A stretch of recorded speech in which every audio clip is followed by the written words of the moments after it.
أعوذ بالله من الشيطان الرجيم بسم الله الرحمن الرحيم وإذ قال موسى لفتاه لا أبرح حتى أبلغ مجمع البحرين أو أمضي حقبا فلما بلغا مجمع بينهما نسيا حوتهما فاتخذ سبيله في البحر سربا فلما جاوزا قال لفتاه آتنا غداءنا لقد لقينا من سفرنا هذا نصبا قال أرأيت إذ أوينا إلى الصخرة فإني نسيت الحوت وما أنسانيه إلا الشيطان أن أذكره واتخذ سبيله في البحر عجبا قال ذلك ما كنا نبغي فارتدا على آثارهما قصصا فوجدا عبدا من عبادنا آتيناه رحمة من عندنا وعلمناه من لدنا علما قال له موسى هل أتبعك على أن تعلمني مما علمت رشدا قال إنك لن تستطيع معي صبرا وكيف تصبر على ما لم تحط به خبرا قال ستجدني إن شاء الله صابرا ولا أعصي لك أمرا قال فإن اتبعتني فلا تسألني عن شيء حتى أحدث لك منه ذكرا صدق الله العظيم. الحمد لله رب العالمين والصلاة والسلام على سيد المرسلين وعلى آلہ وأصحابہ اجمعین اما بعد. سورۃ الکہف کا یہ 9واں رکوع ہے جس کی بھی آپ کے سامنے تلاوت کی گئی. ان آیتوں کا سلسلہ شروع ہو رہا ہے آیت نمبر 60 سے اور ختم ہو رہا ہے آیت نمبر 70 پر. اور ان آیتوں میں واقعہ شروع ہو رہا ہے حضرت موسیٰ علیہ السلام کا. یہ واقعہ قرآن پاک میں کہیں اور اللہ تعالیٰ نے بیان نہیں فرمایا، اگرچہ کہ حضرت موسیٰ علیہ السلام کا تذکرہ قرآن پاک میں 20 مقامات پر مکرر متعدد انداز میں مختلف اسلوب میں اللہ تعالیٰ نے بیان فرمایا، لیکن اس واقعے کا کوئی جز، اس واقعے کا کوئی حصہ کہیں اور اللہ تعالیٰ نے بیان نہیں فرمایا. یہ مکمل پورا واقعہ سورۃ الکہف کی ان آیتوں میں ہے جو تقریباً 2 رکوع پر مشتمل ہے. یہ حضرت موسیٰ علیہ السلام کا ایک عجیب و غریب سفر ہے، اور اس سفر میں بعض حالات رونما ہوتے ہیں. ان حالات کی تہ میں آپ جائیں، حقیقت کو سمجھیں گے تو آپ دیکھیں گے کہ اس واقعے میں اللہ تعالیٰ نے جس چیز کو نمایاں فرمایا وہ یہ کہ یہ کائنات اور یہ دنیا اور یہ زندگی جو ہم برت رہے ہیں، گزار رہے ہیں، اس کے 2 پہلو ہیں. ایک وہ جو ہم اور آپ دیکھ رہے ہیں، ظاہری زندگی، حادثات ہو رہے ہیں، اسباب بن رہے ہیں، نتیجے برآمد ہو رہے ہیں. کسی کو اللہ تعالیٰ خوشیوں سے مالا مال فرما رہا ہے، کبھی پریشانیاں ہیں، غم ہے، صدمے ہیں، کبھی صحت ہے اور کبھی انسان بیماری سے دوچار ہو رہا ہے. حالات نشیب و فراز سے گزر رہے ہیں، اس کو ہم اپنی آنکھوں سے ہم دیکھ رہے ہیں اور اس کو اسباب سے ہم مربوط کرتے ہیں. یہ سبب ہوا جس کے نتیجے میں یہ ہو گیا. حادثہ کیوں ہوا؟ یہ سبب ہوا، اس کے نتیجے میں حادثہ ہو گیا.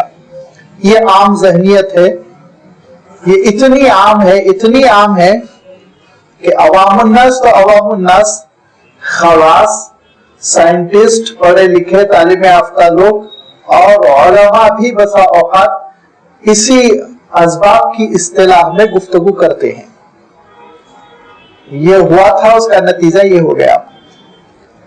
واقعہ یہ ہے کہ بظاہر یہ چیزیں ہم کو نظر بھی آتی ہیں، لیکن ایک دوسری اور دنیا ہے جو اندرون کی دنیا ہے، جو ہم کو نظر نہیں آتی، ان ظاہری آنکھوں سے ہم کو نظر نہیں آتی، لیکن بندے مومن اس کو سمجھتا ہے، دیکھتا ہے، میں یہ تو نہیں کہوں گا، لیکن بندے مومن اس کی حقیقت کو سمجھتا ہے کہ ان اسباب کے پیچھے ایک ہاتھ ہے کار فرما، وہ پروردگار کا ہاتھ ہے، اس کی قدرت ہے اور اس کی حکمت ہے، اور اس کی حکمت اور اس کی قدرت کی وجہ سے یہ واقعات رونما ہوتے ہیں، اور یہ واقعات جو رونما ہوتے ہیں تو اس کے پیچھے کچھ حقیقتیں ہوتی ہیں، اس کے پیچھے کچھ حکمتیں ہوتی ہیں، اس کے پیچھے اللہ تعالیٰ کا کوئی ایسا فیصلہ ہوتا ہے جو انسان کے حق میں بسا اوقات مفید ہوتا ہے اور اس کو خود نہیں سمجھ پا رہا ہوتا ہے۔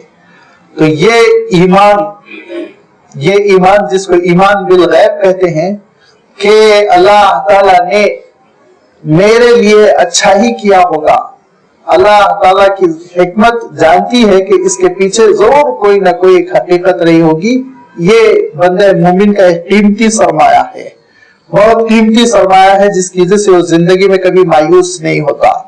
چونکہ گفتگو ایمان اور ایمان کی اہمیت ہی کی چل رہی ہے سورۃ الکہف میں، اور کہف میں پناہ لینے والے نوجوانوں کا بھی مسئلہ یہی تھا کہ وہ اپنے ایمان کو بچانے کے لیے غار میں پناہ لیے ہوئے تھے۔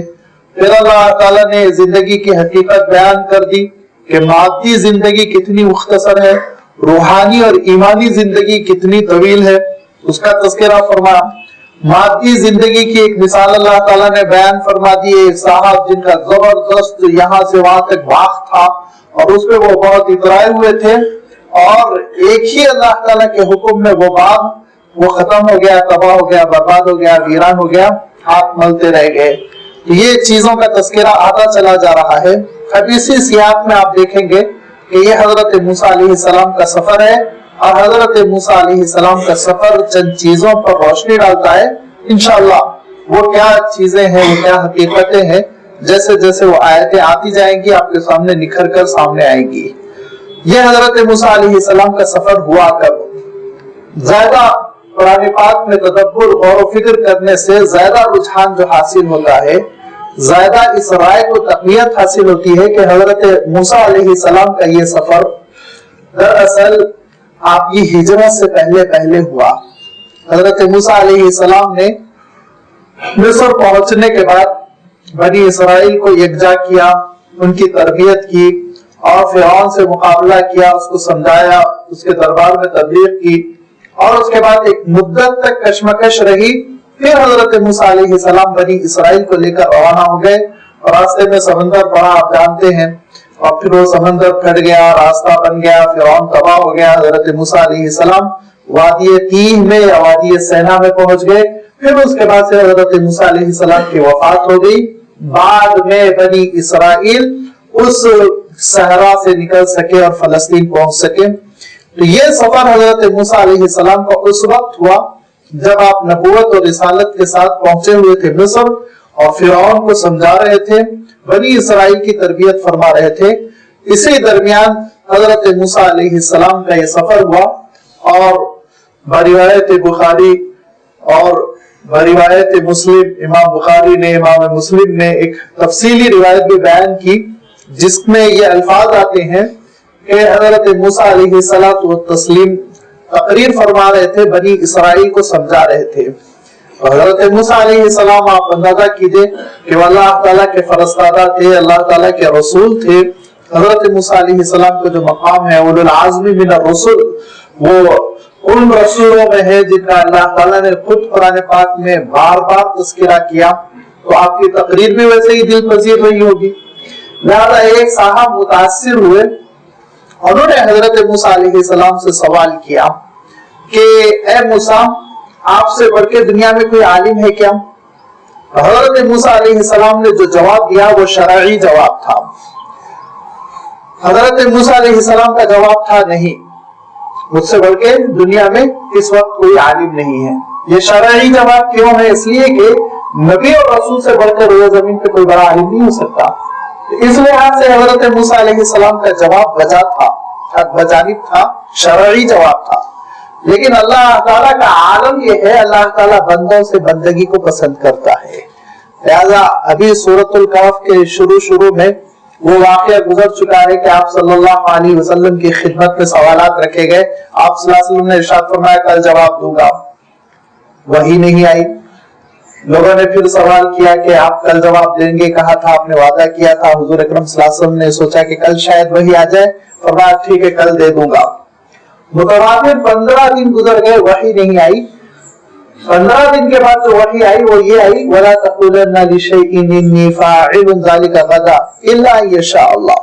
اے نبی آپ کو یہ نہیں کہنا چاہیے تھا میں کل جواب دے دوں گا، آپ کو کہنا چاہیے تھا انشاءاللہ، اگر اللہ چاہے تو میں جواب دوں گا، کیونکہ اللہ تعالیٰ بندوں سے بندگی کو پسند فرماتا ہے.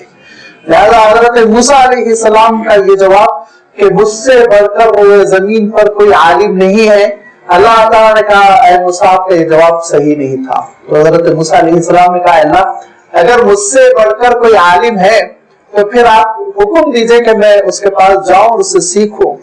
تو اللہ تعالیٰ نے ارشاد فرمایا ٹھیک ہے لیکن کچھ مسائل ہیں. وہ کیا ہے، کیسے تم سیکھ سکتے ہو، اس کی کچھ شرطیں ہیں، ان شرطوں کا آگے تذکرہ آ رہا ہے. وَإِذْ قَالَ مُوسَىٰ لِفَتَاهُ لَا أَبْرَحُ حَتَّىٰ أَبْلُغَ مَجْمَعَ الْبَحْرَيْنِ أَوْ أَمْضِيَ حُقُبًا. اور اس وقت کو یاد کرو جبکہ موسیٰ نے کہا اپنے خادم سے، لِفَتَاهُ، فتح اصلاً نوجوان کو کہتے ہیں، چونکہ وہ حضرت موسیٰ علیہ السلام کے خادم تھے اور بعد میں چل کے حضرت موسیٰ علیہ السلام کے جانشین بھی بنے. ان کی نبوت کے سلسلے میں اختلاف ہے، وہ نبی بھی بنے یا نہیں بنے، لیکن حضرت موسیٰ علیہ السلام کے صحیح جانشین بنے. اور ان کا نام جیسے کہ میں نے ابھی بخاری شریف کا حوالہ دیا، مسلم شریف کا حوالہ دیا، ان حدیث کی کتابوں میں یوشع ابن نون آتا ہے، نون کے بیٹے یوشع. یہ حضرت موسیٰ علیہ السلام کی خدمت میں لگے رہتے تھے اور نوجوان تھے، طاقتور تھے. تو حضرت موسیٰ علیہ السلام نے کہا تم ہمارے ساتھ سفر میں رہو گے. وَإِذْ قَالَ مُوسَىٰ لِفَتَاهُ، حضرت موسیٰ علیہ السلام نے اپنے نوجوان سے، اپنے خادم سے کہا لا ابرح، برابر سفر جاری رہے گا، حتی یہاں تک کہ ابلغ مجمع البحرین، دو سمندروں کے سنگم تک ہم جا پہنچے. میں سنگم تک جا پہنچوں جہاں دو سمندر ملتے ہیں. بحرین آپ جانتے ہیں بحرون سمندر کو کہتے ہیں، دو سمندر، مجمع جمع ہونے کی جگہ، سنگم ملنے کی جگہ. او امضی حقوبہ، یا مدت میں چلتا رہوں. حقوب کہتے ہیں بڑی مدت کو، لمبی مدت کو. تو حضرت موسیٰ علیہ السلام نے فرمایا یا تو لمبی مدت میں چلتا رہوں یا پھر سنگم تک پہنچ جاؤں دو سمندروں کے. کیونکہ اللہ تعالیٰ نے یہ بات ارشاد فرمائی تھی کہ وہ بندہ تم کو جو ملے گا، تو نمبر 1 پہلی علامت، پہلی شرط یہ کہی گئی تھی کہ دو سمندروں کے ملنے کی جگہ کے آس پاس وہ بندہ تم کو ملے گا جس سے تم سیکھ سکتے ہو، جو اس وقت بہت بڑا عالم ہے. لہذا حضرت موسیٰ علیہ السلام اب سنگم کی طرف چل پڑے. اب آپ جانتے ہیں کہ دو سمندر، سنگم جہاں ہوتا ہے دو سمندر ملتے ہیں، وہ دنیا میں محدود مقامات ہے. تو حضرت موسیٰ علیہ السلام کا سفر کہاں ہوا؟ یا تو نارتھ کی طرف ہوا جہاں پہ کہ میڈیٹیرین سی اور ریڈ سی دو شاخوں کی طرح الگ ہو جاتی ہے، وی شیپ میں. اگر آپ میپ اٹھا کر دیکھیں گے تو وی شیپ میں الگ ہو جاتی ہے. اور پھر اس کے بعد سے وہ گویا ایک سنگم کی طرح بیچ میں ہے جہاں دونوں سمندروں کی ایک ملاقات ہوتی ہے. یہ ایک جگہ کہی گئی. یا پھر حضرت موسیٰ علیہ السلام ساؤتھ کی طرف چلے، مصر سے سوڈان کی طرف چلے. تو نیل، دریائے نیل جو بہت زبردست قسم کا دریا ہے مصر کا، سوڈان سے وہ نکلتا ہے، پورا مصر سیراب کرتے ہوئے وہ جو ادھر تک چلا جاتا ہے شمال تک. وہ نیل کی دو شاخیں ہیں الگ الگ جو ملتی ہیں. اس کو ایک کو النہر الارزق کہتے ہیں اور ایک کو النہر الابیض کہتے ہیں. یہ دونوں نہریں ایک جگہ ملتی ہیں. جیسے آپ جانتے ہیں کہ الہ آباد کے آس پاس گنگا اور جمنا دونوں جا کے ملتی ہیں, پھر یہ دونوں ندیاں آگے جا کے سمندر میں گر جاتی ہیں, بے آف بنگال میں. جیسے سنگم ہوتا ہے دو دریاؤں کا, دو دریا ملتے ہیں, ویسے ہی یہ نیل کی دو بڑی شاخیں ہیں جو ملتی ہیں سوڈان کے آس پاس. تو حضرت خرطوم جو شہر ہے آج کیپٹل, اس کے قریب یہ سنگم ہے. یا تو حضرت موسیٰ علیہ السلام جنوب کی طرف چلے یا پھر حضرت موسیٰ علیہ السلام شمال کی طرف چلے. زیادہ قریب قیاس یہ ہے کہ حضرت موسیٰ علیہ السلام کا سفر وہ شمال کی طرف, نارتھ مصر کے شمال کی طرف ہوا, کیونکہ اللہ تعالیٰ نے مجمع البحرین فرمایا, سمندروں کے ملنے کی جگہ. تو نیل کی دو شاخوں کے ملنے کے لیے سمندر کا لفظ ذرا سمجھ میں نہیں آتا. سمندر لازمی بات ہے ایک الگ چیز ہوتا ہے, سمندر بہت بڑا ہوتا ہے دریا کے مقابلے میں. یہ زیادہ قرین قیاس ہے, سمجھ میں آنے والی بات ہے کہ حضرت موسیٰ علیہ السلام نارتھ کی جانب قاہرہ کے آس پاس آگے, اور بھی قاہرہ سے بھی تھوڑا سا نارتھ کی طرف آگے بڑھے, جہاں کے یہ دونوں سمندر بحر قلزم کی شکل میں یہ بدلتے ہیں اور ان کا سنگم وجود میں آتا ہے. اب حضرت موسیٰ علیہ السلام چلتے رہے, کتنے ہفتے چلنا پڑا ہوگا, کتنے دن سفر جاری رہا ہوگا, اس میں رات میں قیام بھی ہوا ہوگا, اور رات میں بات ہے عبادتوں کے وقت پر عبادت ہوئی ہوگی, بھوک کے موقع پہ کچھ کھانے پینے کا انتظام ہوا ہوگا. جس طرح عام نارمل سفر ہوتا ہے سفر جاری رہا. فلما بلغا مجمع بینہما, جب پہنچ گئے حضرت موسیٰ علیہ السلام دو دریاؤں یا دو سمندروں کے سنگم کے قریب, تو وہاں حضرت موسیٰ علیہ السلام لیٹ گئے, اور حضرت موسیٰ علیہ السلام ایک چھوٹی سی چٹان کو ٹیک لگا کر آرام فرمانے لگے. آنکھ آپ کی لگ گئی, نیند طاری ہو گئی. اس موقع پہ ایک عجیب و غریب مسئلہ ہوا. نسیا حوتہما فاتخذ سبیلہ فی البحر سربا. حضرت موسیٰ علیہ السلام کو حکم تھا, دوسری علامت یہ ہے کہ آپ ایک مچھلی اپنے سامان میں, اپنے ذات سفر میں ایک مچھلی رکھ لیں. وہ مچھلی جہاں غائب ہو جائے گی وہیں وہ ہمارا بندہ آپ کو نظر آئے گا. لہذا حضرت موسیٰ علیہ السلام نے ایک مچھلی رکھ لی. اور مچھلی لازمی بات ہے اتنے دن پانی کے بغیر تو زندہ رہ نہیں سکتی, وہ مر چکی تھی. اب مری ہوئی مچھلی ہے, کوئی ٹفن ہے, کوئی برتن ہے, جس کے سلسلے میں عربی میں زنبیل کا لفظ آیا ہے کہ کوئی چپڑے کا ایسا برتن ہے جس پہ کہ یہ مچھلی رکھ لی گئی ہے اور یہ لوگ چل رہے ہیں. یہاں تک کہ وہ چٹان کے پاس پہنچے, سنگم کے قریب میں کوئی چٹان ہے جہاں حضرت موسیٰ علیہ السلام ٹیک لگائے اور آپ پر نیند طاری ہو گئی. اسی درمیان عجیب و غریب بات یہ ہوئی کہ فاتخذ سبیلہ, مچھلی نے راستہ بنایا, فی البحر, سمندر میں, سربن, جیسے کہ سرنگ بنائی جاتی ہے. سرنگ جانتے نا آپ, بڑی بڑی سرنگیں آج کل پہاڑوں میں بنائی جاتی ہے جس میں سے کبھی ٹرینیں گزرتی ہے, کبھی ٹریفک گزرتی ہے. تو مچھلی ایسے ہی زمین میں سرنگ بناتی ہوئی سمندر کی طرف چلی گئی, پانی میں چلی گئی. یوشع ابن نون حیرت سے یہ دیکھتے رہ گئے, لیکن نسیہ حوتہما, تذکرہ کرنا بھول گئے. حضرت موسیٰ علیہ السلام جب بیدار ہوئے تو جلدی کی ہوگی, فرمایا ہوگا چلو چلو اب آگے اور آگے بڑھنا ہے, تلاش کرنا ہے. لہذا حضرت یوشع ابن نون, جن سے حضرت موسیٰ علیہ السلام نے تاکید کر دی تھی کہ جہاں مچھلی غائب ہو جائے وہاں مجھے اطلاع دے دینا, لیکن نسیہ, وہ بھول گئے. اور حضرت موسیٰ علیہ السلام بھی بھول گئے, کیونکہ حضرت موسیٰ علیہ السلام کیسے بھولے؟ حضرت موسیٰ علیہ السلام اس معنوں میں بھولے کہ پوچھ لیتے کہ بھائی مچھلی ہے نہیں ہے, برابر پوچھتے رہے اب تک جب تک کہ سفر تھا, برابر پوچھتے رہے مچھلی ہے مچھلی ہے مچھلی ہے, لیکن آج بھول گئے اتفاق نسیہ. اسی لیے اللہ تعالی ارشاد فرماتا ہے دونوں کے دونوں بھول گئے, حوتہما, اپنی مچھلی کو بھول گئے, اور مچھلی راستہ بنا کے سمندر میں نکل گئی, سرنگ بنائی اور سمندر میں نکل گئی. یہ ایک معجزہ تھا حضرت موسیٰ علیہ السلام کا, ایک عجیب و غریب اللہ تعالیٰ نے معاملہ فرمایا کہ مردہ مچھلی میں جان آ گئی اور پھر وہ روانہ ہو گئی. فلما جاوزا, جب وہ دونوں اور آگے بڑھ گئے, قال لفتاه آتنا غداءنا, تو حضرت موسیٰ علیہ السلام نے اپنے خادم سے یوشع ابن نون سے فرمایا آتنا غداءنا, ہمارا کھانا لے کر آؤ, جو ہم نے زہرانہ رکھا ہے وہ زہرانہ کھانے پینے کی چیزیں جو ٹفن ہے وہ کھولو, وہ لے کر آؤ. لقد لقینا من سفرنا هذا نصبا, بے شک ہم اس سفر سے بہت تھکن سے دو چار ہو گئے, ہم اس سفر میں بڑی تھکن سے دو چار ہو گئے, نصبا, بہت تھک چکے ہیں. روایتوں میں آتا ہے حضرت موسیٰ علیہ السلام مچھلی غائب ہونے تک بہت چست رہے, کبھی تھکن نہیں ہوئی. مچھلی غائب ہو جانے کے بعد بڑے بوجھل ہو گئے حضرت موسیٰ علیہ السلام, اور قدم قدم پر تھکن محسوس ہونے لگی. تھوڑا سا آگے بڑھے تھے کہ حضرت موسیٰ علیہ السلام نے کہا کہ ایسا کرو, ٹفن کھولو, کھانا آنا نکالو, ہم کھانا کھا لیں, میں تھکن بہت محسوس کر رہا ہوں. لہذا حضرت موسیٰ علیہ السلام نے حکم دیا کہ اب ٹفن کھولو, برتن کھولو. جیسے ہی حضرت موسیٰ علیہ السلام نے یہ حکم دیا, یوشع ابن نون کو یاد آیا, ارے مچھلی تو غائب ہو گئی تھی برتن میں سے نکل کر. اور وہ مچھلی کھانے کے لیے رکھی تھی یا علامت کے لیے رکھی گئی تھی, بہرحال مچھلی تھی. اور حضرت یوشع ابن نون کو اس لیے یاد آ گئی کہ اب جب سامان کھولیں گے تو لازمی بات ہے مچھلی ہے نہیں ہے, حضرت موسیٰ پوچھیں گے. لہذا فوراً کہا,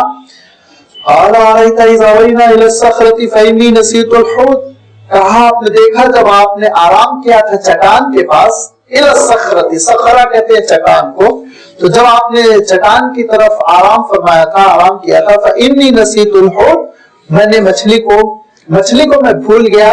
وما انسانیہ الا الشیطان ان اذکرہ, اور مجھے شیطان ہی ہے اس کا تذکرہ کرنے سے غافل کر دیا, مجھے بھلا دیا شیطان نے کہ میں آپ سے تذکرہ کروں.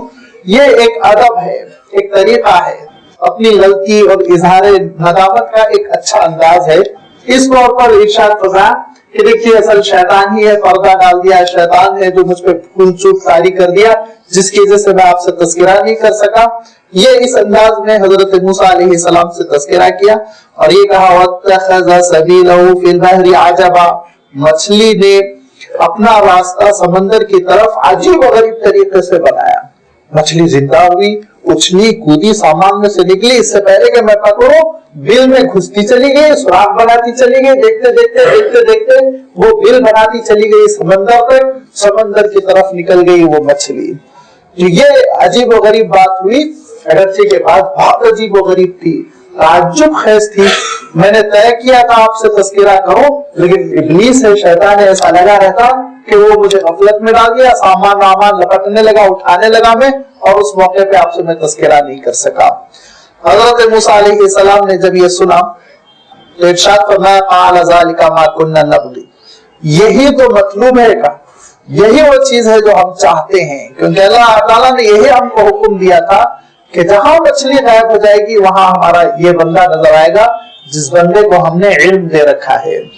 فارتدا علی آثارہما قصصا, ہر دو حضرت موسیٰ اور ان کے خادم دونوں لوٹ پڑے, علی آثارہما, اپنے پیروں کے نشانوں پر, قصصا, اس کو فالو کرتے ہوئے, اس کی تحقیق کرتے ہوئے, ادھر سے ہی آئے تھے نا, ادھر سے ہی آئے تھے نا. لہذا لازمی بات ہے یہ جنگل و بیابان کا سفر ہے, یہ آپ کی سڑکوں کا سفر نہیں ہے جس میں پوری نشانیاں بنی ہوتی ہیں, راستے سمجھ میں آتے ہیں کہ کدھر جا رہا ہے, کیا ہے. تو اس زمانے کا سفر ہے جس زمانے میں نہ لائٹ ہے, اسٹریٹ لائٹ ہے, نہ پھر کوئی مائل سٹون ہے, نہ کسی قسم کی کوئی چیز ہے. لہذا جو انہوں نے اندازہ لگایا کہ ہم کدھر سے آئے تھے اور ادھر ہی سے لوٹ کے چلے گئے, یہاں تک کہ چلتے چلتے ایک جگہ پہنچے جہاں مچھلی غائب ہوئی تھی, وہیں قریب پہنچے تو فوجدا عبدا من عبادنا, ہر دونوں نے دیکھا کہ اللہ تعالیٰ کا ایک بندہ, اللہ تعالیٰ ارشاد فرماتا ہے تو ان دونوں نے پایا عبدا من عبادنا, ایک بندہ ہمارے بندوں میں سے. وہ کیسا بندہ تھا؟ آتیناہ رحمتا من عندنا, ہم نے اپنی جانب سے ان کو رحمت عنایت کی تھی, نعمت عنایت کی تھی. وہ کیا رحمت تھی اللہ تعالیٰ کی, آپ ذرا دیکھیے. وعلمناہ من لدنا علما, اور ہم نے اپنی جانب سے ان کو ایک علم دے رکھا تھا. من لدنا, اپنی جانب سے, علم, ایک علم دے رکھا تھا, ایک خاص علم تھا. وہ خاص علم کیا تھا انشاءاللہ اس کے سلسلے میں ابھی وضاحت آپ کے سامنے آئے گی. قال له موسیٰ هل اتبعک علی ان تعلمنی مما علمت رشدا, حضرت موسیٰ علیہ السلام نے ان سے کہا کیا میں آپ کے ساتھ ساتھ لگا رہوں, آپ کے ساتھ چلتا رہوں تاکہ آپ مجھے وہ سکھلا دیں جو آپ کو اللہ تعالیٰ نے ہدایت اور خیر کی چیزیں سکھلائی ہیں. آپ کے لیے اللہ تعالیٰ نے ہدایت اور خیر کے جو راستے کھولے اور جو علم عنایت فرمایا رشد کا, ہدایت کا, خیر کا, وہ میں حاصل کر سکوں, اس کے لیے میں آپ کے ساتھ رہ سکتا ہوں. تو ان صاحب نے آگے کچھ کہا. اس سے پہلے وہ صاحب کون تھے؟ وہ آپ جانتے ہیں جس کو حیدرآباد کے غلط تلفظ میں خضر خضر کہا جاتا ہے، عربی کا صحیح تلفظ ہے خضر، خا پہ فتحہ ہے، بات پر کسرہ، خضر۔ یہ روایتوں میں نام آتا ہے، صحیح روایتوں میں نام آتا ہے، بخاری شریف مسلم شریف کی روایتوں میں حضرت خضر تھے، اور خضر کے معنی ہوتے ہیں سرسبز و شاداب، گرینری، ہرا بھرا۔ اور حضرت خضر کا نام خضر اس لیے تھا کہ جہاں آپ تشریف فرما ہوتے، جہاں آپ بیٹھتے، وہاں دھیرے دھیرے بڑی خوبصورت سبزہ اور ہریالی اگاتی تھی۔ اس کی وجہ سے ایسی بابرکت ہستی تھی، ایسا بابرکت وجود تھا آپ کا کہ جہاں بیٹھتے، روایتوں میں آتا ہے بالکل سفید زمین جہاں پہ کوئی ہریالی نہیں، کچھ نہیں، وہاں پہ آپ تشریف لے جاتے تو پھر آپ کے جانے کے بعد دھیرے دھیرے وہاں آپ کی برکت سے ہریالی اگاتی تھی، اسی لیے آپ کا لقب تھا الخضر۔ یہ حضرت خضر چادر اوڑھ کر لیٹے ہوئے تھے۔ حضرت موسیٰ علیہ السلام نے دیکھا ایک صاحب لیٹے ہوئے ہیں، لہذا ان سے پوچھا جائے کہ کوئی ایسے صاحب ہیں جو بہت بڑے عالم ہیں، تو حضرت موسیٰ علیہ السلام نے جانے کے بعد کہا السلام علیکم، تو انہوں نے اندر سے کہا، چادر کے اندر سے، وعلیکم السلام، وَأَنَّا بِهَذِهِ الْأَرْضِ السلام، اس زمین پر سلام کرنے والا کون آ گیا؟ کہا اس علاقے میں سلام کرنے والا کون آ گیا؟ تو حضرت موسیٰ علیہ السلام نے کہا انا موسیٰ، میں ہوں موسیٰ۔ تو اندر سے حضرت خضر نے کہا موسیٰ بنی اسرائیل کے موسیٰ؟ تو حضرت موسیٰ علیہ السلام نے کہا ہاں انا موسیٰ ابن عمران، موسیٰ بنی اسرائیل، جی میں بنی اسرائیل کا موسیٰ ہوں اور میں عمران کا بیٹا موسیٰ ہوں، میں آیا ہوں آپ سے ملنے کے لیے۔ تب انہوں نے پھر چادر ہٹائی۔ یہاں ایک بات اور آپ کی خدمت میں رکھ دوں کہ یہ حضرت موسیٰ علیہ السلام تھے، یہ یقینی طور پر اس لیے کہا جا سکتا ہے کہ بخاری شریف کی روایت میں صاف آیا موسیٰ بنی اسرائیل، موسیٰ ابن عمران، عمران کے بیٹے موسیٰ اور بنی اسرائیل کے موسیٰ۔ یہ میں اس لیے کہہ رہا ہوں کہ ہمارے دور کے ایک بہت بڑے محقق ہیں، بہت اونچا ان کا مقام ہے، اور ان کے مقام تک پہنچنا ہرکس و ناقص کے لیے بہت ممکن۔ اللہ تعالیٰ نے علم بھی اتنا ہی دیا تھا اور زہد و تقویٰ بھی اتنا ہی دیا تھا۔ وہ ہے ڈاکٹر حمید اللہ صاحب مرحوم۔ ان کو پتہ نہیں کیوں غلط فہمی ہو گئی، انہوں نے موسیٰ ابن میشا ایک نئے صاحب تھے اور وہ تھے، اور وہ ان کا یہ سفر ہوا یہ کہہ کے اپنے ایک رسالے میں اپنی کتاب میں لکھا۔ تو دراصل وہ غلط فہمی تو پیدا ہوئی، اس کا سبب یہ ہے کہ انہوں نے تلمود کا مطالعہ کیا، اور تلمود کے مطالعے سے وہ اس نتیجے پہ پہنچے کہ یہ موسیٰ حضرت موسیٰ علیہ السلام نہیں ہے، کوئی اور موسیٰ ہے، لیکن ایسا بالکل نہیں ہے، وہ ایک غلط فہمی ہے۔ یہ دراصل وہی حضرت موسیٰ علیہ السلام ہے جو بنی اسرائیل کے موسیٰ ہیں، جو فرعون کی ہلاکت کا سبب بنے اور جن کے ہاتھوں اللہ تعالیٰ نے 20 معجزات ظاہر فرمائے۔ اور آپ سوچئے ذرا، حضرت موسیٰ علیہ السلام کے بیچارے خادم خاص یوشع ابن نون، جن کو بعد میں جانشین کے اللہ تعالیٰ نے بنایا، اتنے خدمت گزار ہے لیکن ان کا کہیں اللہ تعالیٰ نے نام نہیں لیا۔ اور یہ کوئی اجنبی قسم کے موسیٰ ہوتے تو نام کیوں لیتا اللہ تعالیٰ؟ لازمی بات ہے نام نہیں لیا ہوتا، لیکن قرآن پاک میں بہت احتیاط کے ساتھ نام آئے ہیں۔ آپ صلی اللہ علیہ وسلم کے دشمنوں میں ایک ہی نام ہے ابو لہب، اور کوئی نام نہیں ہے، کہیں آپ ابو جہل کا نام نہیں دیکھیں گے، کہیں آپ ولید کا نام نہیں دیکھیں گے، عتبہ کا، شیبہ کا، بہت ظلم کیا ان لوگوں نے، لیکن نام نہیں لیا گیا۔ ایسے ہی صحابہ میں ایک ہی نام ہے، ایک ہی صحابی ہیں جن کا نام قرآن پاک میں ہے، دوسرے کسی صحابی کا نام نہیں ہے۔ اشارے بہت ہیں، ان کی صفات کا تذکرہ ہے، جن صفات سے آپ سمجھ سکتے ہیں کہ کون مراد ہے، لیکن نام نہیں ہے۔ نام ہے تو حضرت زید رضی اللہ تعالیٰ عنہ کا ہے، پورے قرآن پاک میں ایک ہی صحابی ہیں جن کا اللہ تعالیٰ نے نام بیان فرمایا، اور وہ بھی نام اس لیے آیا کہ حضرت زید رضی اللہ تعالیٰ عنہ سے ایک بہت بڑی نعمت جیسے چھین لی گئی، ان کو یہ محسوس ہوا، وہ ٹوٹ گئے، ان کا دل ٹوٹ گیا، ان کو ایک بہت بڑے اعزاز سے محروم کیا گیا، ان کو ایسا محسوس ہوا۔ وہ اعزاز کیا تھا آپ جانتے ہیں، یا اگر آپ صبر کریں سورۃ الاحزاب تک پہنچ جائیں تو انشاءاللہ اس موقع پہ پوری وضاحت آ جائے گی کہ حضرت زید دراصل لوٹ لیے گئے تھے، ایک قافلے میں والدہ کے ساتھ سفر کر رہے تھے، قافلے کو ڈاکوؤں نے لوٹا، لے جا کے بیچاروں کو بیچ دیا، 6 سال کے بچے کو۔ ان کو حضرت خدیجہ رضی اللہ تعالیٰ عنہ کے کزن نے خرید لیا، حضرت حکیم ابن حزام نے، اور وہ حضرت خدیجہ رضی اللہ تعالیٰ عنہ کی خدمت میں دے دیا کہ ایک اچھا لڑکا بک رہا تھا بازار میں، آپ کی خدمت میں رہے گا۔ جب حضرت خدیجہ رضی اللہ تعالیٰ عنہ کا نکاح ہوا آپ صلی اللہ علیہ وسلم سے، تو حضرت خدیجہ نے کہا کہ یہ لڑکا میری کیا خدمت کرے، آپ کی خدمت میں رہے زیادہ اچھا۔ اب جب حضور اکرم صلی اللہ علیہ وسلم کی خدمت میں حضرت زید رہتے تھے تو حضور اکرم صلی اللہ علیہ وسلم کے شہدائی ہو گئے، دیوانے ہو گئے، یہاں تک کہ حضرت زید کے والد کو پتا چل گیا کہ میرا بیٹا مکے میں ہے، بکتے بکاتے مکے پہنچ گیا۔ تو انہوں نے عام طور پر جو غلاموں کی قیمت ہوتی، مثال کے طور پہ 1 لاکھ روپے ہوتی تو 10 لاکھ روپے کا انتظام کیا، وہ لے کر آئے اور حضور اکرم صلی اللہ علیہ وسلم کے گھر پہنچے اور کہا کہ میرا بیٹا یہ آزاد کھرانے کا تھا، اس کو ڈاکوؤں نے لوٹ کے بیچ دیا اور میں آپ کو اس کی 10 گنا قیمت دوں گا، آپ میرے بیٹے کو واپس کر دیجئے۔ حضور اکرم صلی اللہ علیہ وسلم نے فرمایا مجھے قیمت کی کوئی ضرورت نہیں، اگر تمہارا بیٹا ہے تم لے جاؤ، لیکن ایک بار لڑکے سے بھی تو پوچھ لو۔ چنانچہ حضرت زید رضی اللہ تعالیٰ عنہ کو حضور اکرم صلی اللہ علیہ وسلم باہر لایا، کہا دیکھو ان کو پہچان رہے ہو؟ کہا میں پہچان لیا، یہ ابا ہے۔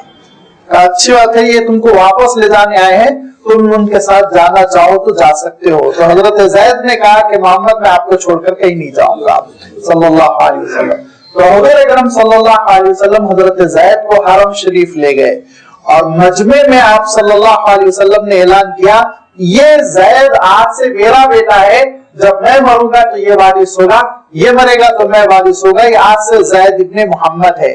لہذا حضرت زید کہلاتے تھے زید ابن محمد کے بیٹے زید۔ اب آپ سوچئے کتنا بڑا اعزاز تھا، جبکہ وہ رسول ہو چکے آپ صلی اللہ علیہ وسلم اور مدینہ منورہ پہنچ چکے، اور حضرت زید صاحبزادوں کی طرح گھر آتے جاتے، اچانک یہ آیت نازل ہوئی موغلا بیٹا بیٹا نہیں ہوتا، لہذا زید آپ کے بیٹے نہیں ہے، زید بن محمد نہیں کہلائیں گے، زید بن حارثہ کہلائیں گے۔ تو حضرت زید کو ایسا محسوس ہوا ایک بہت بڑا اعزاز، اور آپ سوچئے اس سے بڑھ کر دنیا میں کیا اعزاز ہو سکتا ہے کہ کسی کے نام کے ساتھ لگ جائے زید ابن محمد۔ تو ان کو بہت صدمہ ہوا کہ اللہ تعالیٰ نے ایک بہت بڑا اعزاز مجھ سے چھین لیا، دل ٹوٹ سا گیا۔ تو کتنا راتوں میں انہوں نے مولا کے دربار میں شکوہ کیا ہوگا کہ اللہ یہ تو میری تو دنیا لٹ گئی۔ تو اللہ تعالیٰ نے کہا ٹھیک ہے زید، ہم تمہارے ساتھ ایک معاملہ کرتے ہیں کہ ہم نبیوں اور رسولوں کی طرح تمہارا ذکر قرآن پاک میں کر دیں گے کہ کسی مسلمان کی تراویح اس وقت تک ختم نہیں ہوگی جب تک کہ محراب میں تمہارا تذکرہ نہ کر لیں۔ لہذا حضرت زید کا نام فرمنا قضا زید منہا وطرا کہہ کے اللہ تعالیٰ نے حضرت زید کا نام نازل فرمایا، کسی اور صحابی کا نام نہیں۔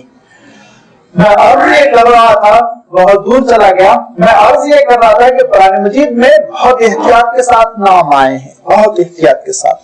دشمنوں میں بھی انبیاء علیہ الصلوۃ والتسلیم کے بہت بڑے دشمنوں کے نام آئے ہیں، فرعون کا ہے، ابو لہب کا ہے، عاقب اور دشمن ہے تو جو ستاتا ہے، جو یہ کرتا ہے، یہ کہہ کے قال الذین کفروا اساطیر اور ملأ من الذین کفروا، کافروں کے سردار وغیرہ وغیرہ کہہ کے اللہ تعالیٰ نے اشارہ فرمایا، لیکن نام بہت کم لیا۔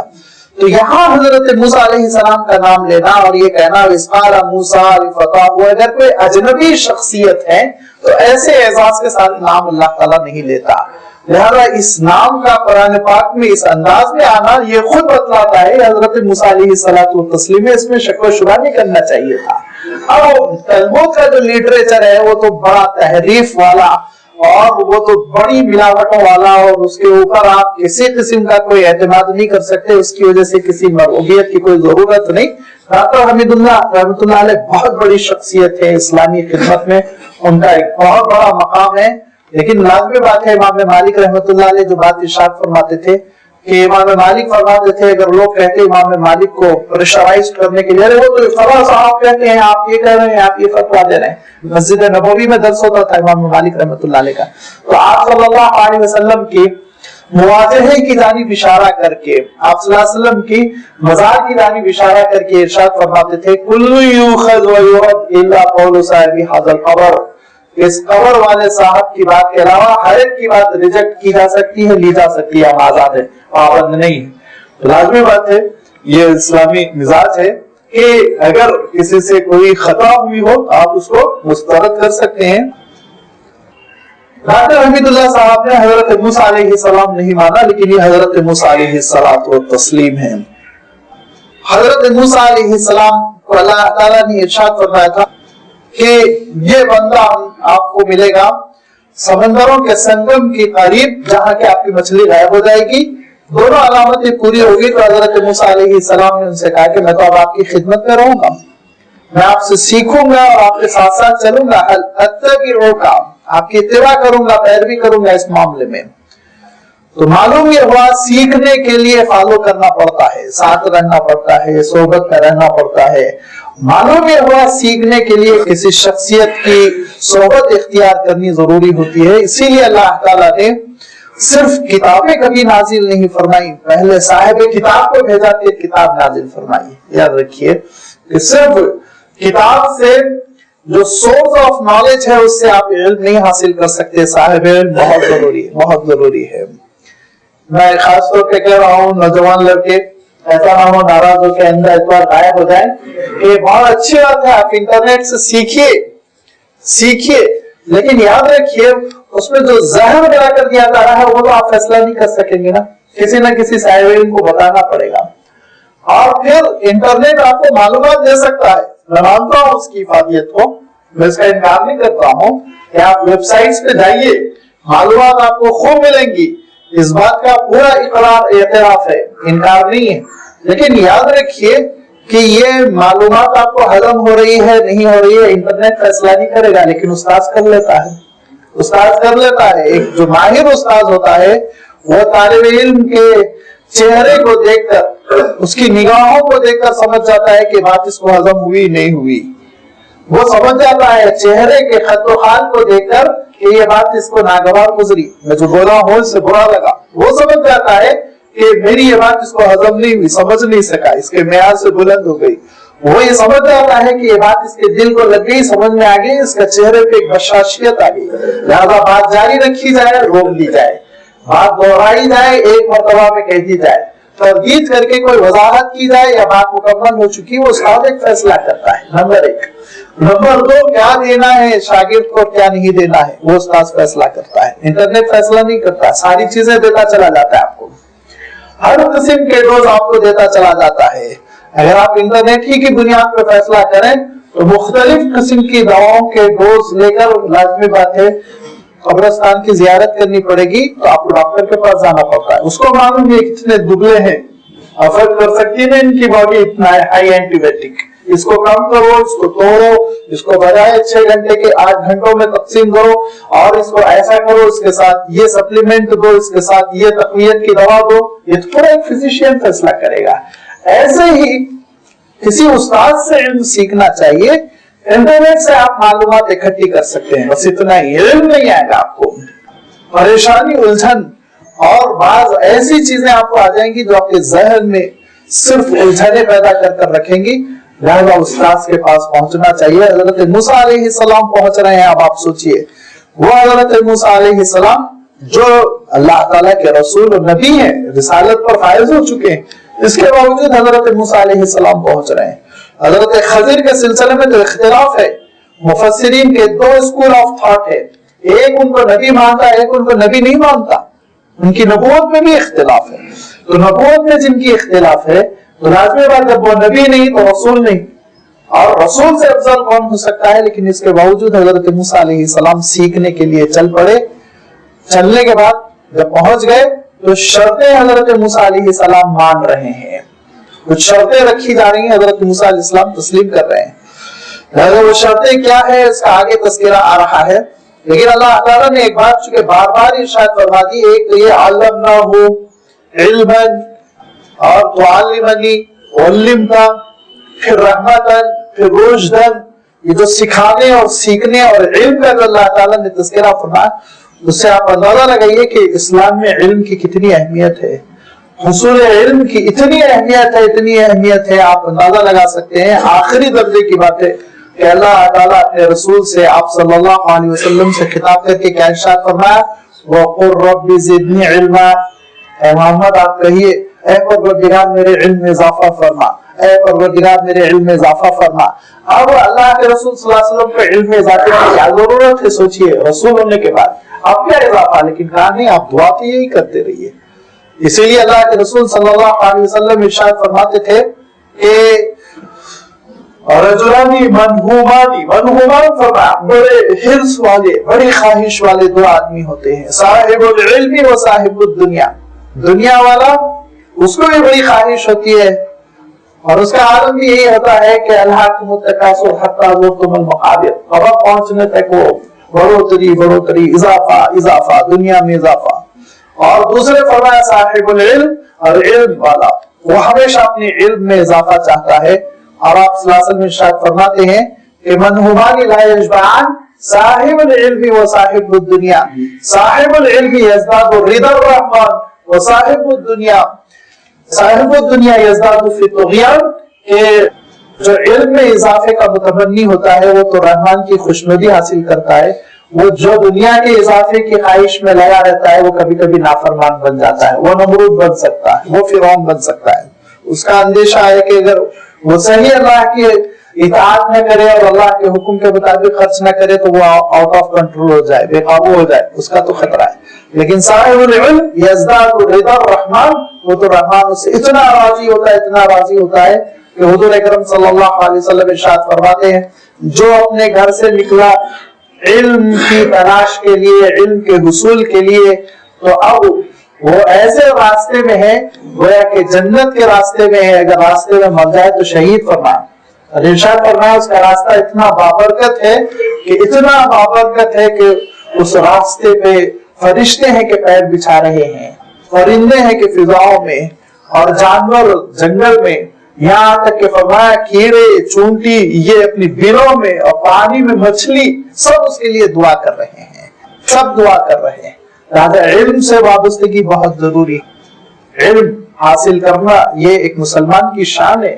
آپ صلی اللہ علیہ وسلم ارشاد فرماتے تھے کہ پیدائش سے یہ سفر تمہارا قبر جانے تک جاری رہنا چاہیے، قبر جانے تک کوئی عمر ایسی نہ ہو کہ تم علم سے بے نیاز ہو کر بیٹھ جاؤ، سیکھتے رہو۔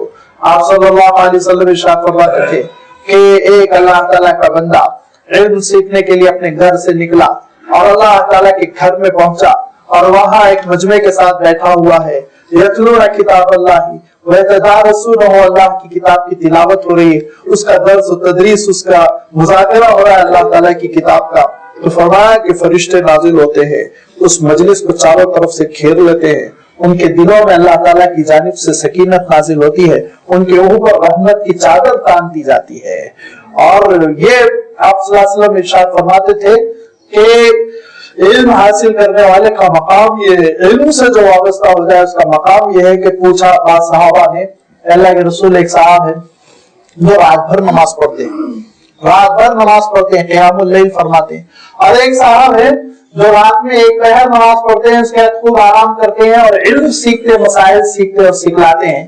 دونوں میں فضیلت کس کی ہے؟ تو آپ صلی اللہ علیہ وسلم ارشاد فرماتے ہیں کہ علم سیکھنے والے کی جو ایک حصہ تہجد پڑھا، آرام کیا اور علم کے راستے میں وہ اپنا وقت فارغ کرتا ہے، اس کی فضیلت ایسا ہی ہے جیسے میری فضیلت تم میں سے کسی عام آدمی پر ہے۔ لہذا علم سے وابستگی مسلمان کی شان ہے۔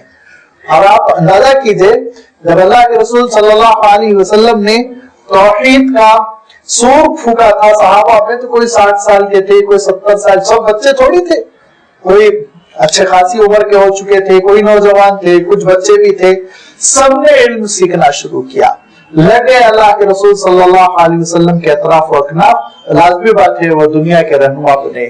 پھر انہوں نے اپنے علم کو تابعین تک منتقل کیا، اور تابعین سے تبع تابعین، عالم یہ ہوا کہ 100 سال کے اندر پوری دنیا میں اگر علم کہیں تھا تو وہ مسلمانوں کے پاس تھا، دور سے۔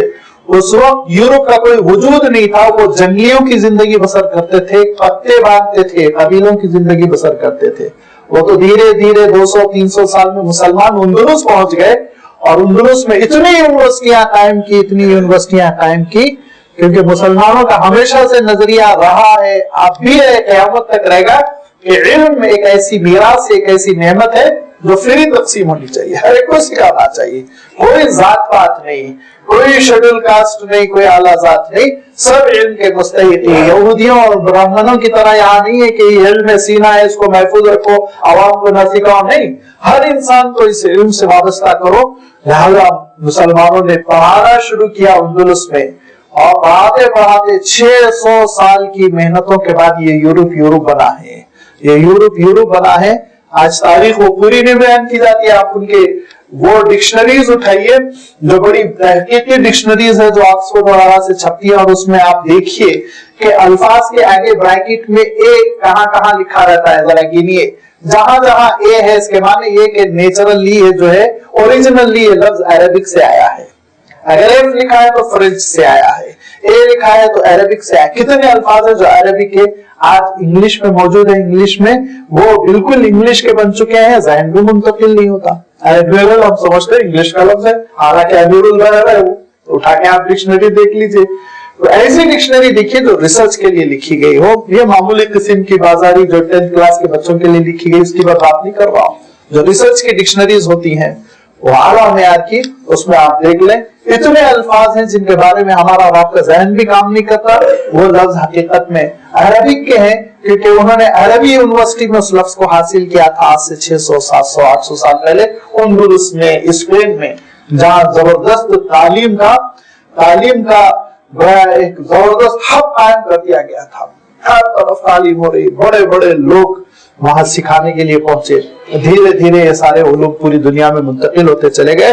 لہذا اللہ کے رسول صلی اللہ علیہ وسلم نے جو حصول علم پر اس امت کو آمادہ کیا، اگر آپ صلی اللہ علیہ وسلم کے ارشادات کو اپنے سینے سے لگاتے، قرآن پاک کے احکامات کو اپنے سینے سے لگاتے تو یہ ترقی کا سفر کچھ اور ہی ہوتا، لیکن یہی مسئلہ ہے، ہم ہی سو گئے داستان کہتے کہتے، کہ ہم ہی سست ہو گئے اور دوسروں نے موقع اٹھا لیا، فائدہ اٹھا لیا، اور اس کے بعد اس دنیا کا نقشہ بدل گیا۔ یہاں آپ دیکھیے کہ حضرت موسیٰ علیہ السلام نے کہا، کیا کہا، ایک بات یہ کہی کہ علمنا ہو من لدنا علما، پھر آگے آ رہا ہے تعلیمنی، پھر علمتا، یہ بار بار تعلیم کا تذکرہ، اس سے آپ تعلیم کی اہمیت کا اندازہ کر سکتے ہیں کہ حضرت موسیٰ علیہ السلام جیسا رسول ایک ایسی شخصیت کے پاس سیکھنے کے لیے پہنچ چکے جو نبی ہے یا نہیں ہے یہ متفقہ فیصلہ نہیں ہے، اور ممکن ہے حضرت خضر نبی رہے ہوں کہہ رہا ہوں میں، کیونکہ حضرت خضر کے سلسلے میں یہ بھی لوگوں کو غلط فہمی ہے کہ وہ اب بھی باقاعدہ حیات ہے۔ بعض لوگوں کو تو اتنی غلط فہمی ہو جاتی ہے، ان کو جنگل میں نظر بھی آ جاتے ہیں کوئی صاحب حضرت خضر کے نام سے، ایسا کچھ نہیں ہے۔ حضرت خضر یہ باقاعدہ حیات نہیں ہے، یہ باضابطہ اس کی روایتیں بھی ہیں، اور باضابطہ یہ صحیح مسئلہ بھی ہے۔ امام ابن کثیر رحمۃ اللہ علیہ نے بہت تفسیر کے ساتھ روشنی ڈالی، کیونکہ ایک مرتبہ اللہ کے رسول صلی اللہ علیہ وسلم نے یہ ارشاد فرمایا کہ آج جو روئے زمین پر زندہ ہے 100 سال بعد ان میں سے کوئی بھی باقی رہنے والا نہیں ہے، یہ آپ نے فرمایا تھا اپنے خطاب میں، اپنی تقریر میں، روایت صحیحہ ہے۔ تو اس سے پتہ چلا کہ اگر حضرت خضر حضور کے دور تک بھی زندہ تھے تو اس کے بعد تو بہرحال زندہ نہیں ہے۔ یہ حضرت خضر باقاعدہ حیات ہے، اس کی کوئی دلیل نہ قرآن پاک سے ہے نہ حدیث سے ہے، عوام میں مشہور ہے، باقاعدہ حیات ہے۔ حضرت خضر اللہ تعالیٰ کے ایک نیک بندے تھے، اور اللہ تعالیٰ نے ایک علم عنایت فرمایا تھا، اس علم کے بارے میں عام طور پہ کہتے ہیں وہ علم من لدنی۔ علم من لدنی اصلاً یہ اصطلاح بن گیا اس علم کے لیے۔ دیکھیے ایک علم ہوتا ہے اکتسابی، اکتساب آپ جانتے ہیں نا، محنت کرنا، کسب حاصل کرنے کے لیے جو محنت کر کوشش کی جاتی ہے وہ کوشش کر رہا ہے، یہ علم اکتسابی ہے جو ہر انسان کو ملتا ہے۔ اور دوسرا ایک علم ہوتا ہے علم وہابی، یہ اللہ تعالیٰ کی جانب سے عطا ہوتا ہے بندوں کو، یہ علم وہابی، اسی کو علم من لدنی بھی کہتے ہیں، یہ خاص اللہ تعالیٰ کی جانب سے فہم عطا ہوتا ہے۔ یہ کب ہوتا ہے؟ جب بندے کے اندر تقوی کا بڑا معیار ہو جاتا ہے، جب بندے کے اندر ایمان کا نور راسخ ہو جاتا ہے اور اللہ تعالیٰ سے رشتہ قوی ہو جاتا ہے تو اللہ تعالیٰ ایک فہم عنایت فرماتا ہے جس سے وہ چیزوں کو سمجھتا ہے۔ لازمی بات ہے یہ علم من لدنی، یہ علم وہابی حضرت خضر کو بہت اونچے درجے میں ملا تھا، ان کا اللہ تعالیٰ سے بڑا خاص تعلق تھا، بہت ہی اللہ تعالیٰ کے